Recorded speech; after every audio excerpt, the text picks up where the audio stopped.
In today's video, I'm going to teach you how to zoom in on a shared screen in Google Meet. Whether you're in a meeting with colleagues or friends, sometimes the shared screen content can appear a little too small, and being able to zoom in can make a significant difference to your understanding and engagement. So, let's dive right in. First things first, you'll want to start by heading over to Google Meet. This online platform allows you to connect easily with others for video conferencing. So open up your preferred web browser and go to the Google Meet website. If you already have a meeting to join, click to enter that meeting space. If not, you can create a new meeting link or just practice this technique in any call. Once you're in the meeting and find that the shared screen is a bit difficult to see, there's a simple trick to make things larger and clearer. This is where we'll use a combination of your keyboard and mouse. Now, for those of you using a Windows PC, begin by holding down the Control key on your keyboard. And if you're on a Mac, you'll use the Command key instead. It's the key with the little square loop symbol next to it.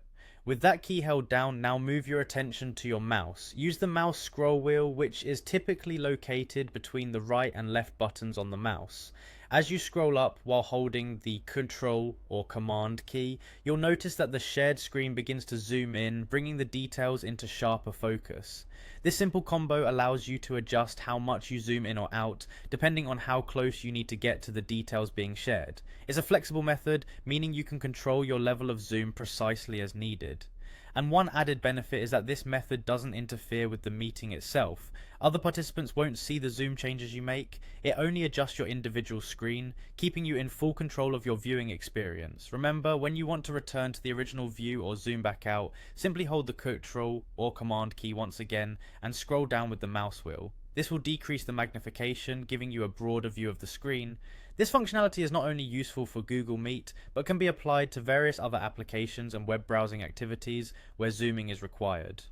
By using this method, you optimize your participation in any Google Meet session, ensuring that you don't miss out on any crucial details that are being shared. It's a straightforward yet powerful tool to enhance your virtual meetings. And there you have it. In just a few simple steps, you've learned how to effectively zoom in on a shared screen in Google Meet. Thanks for watching, and I hope this makes your next meeting a little bit clearer.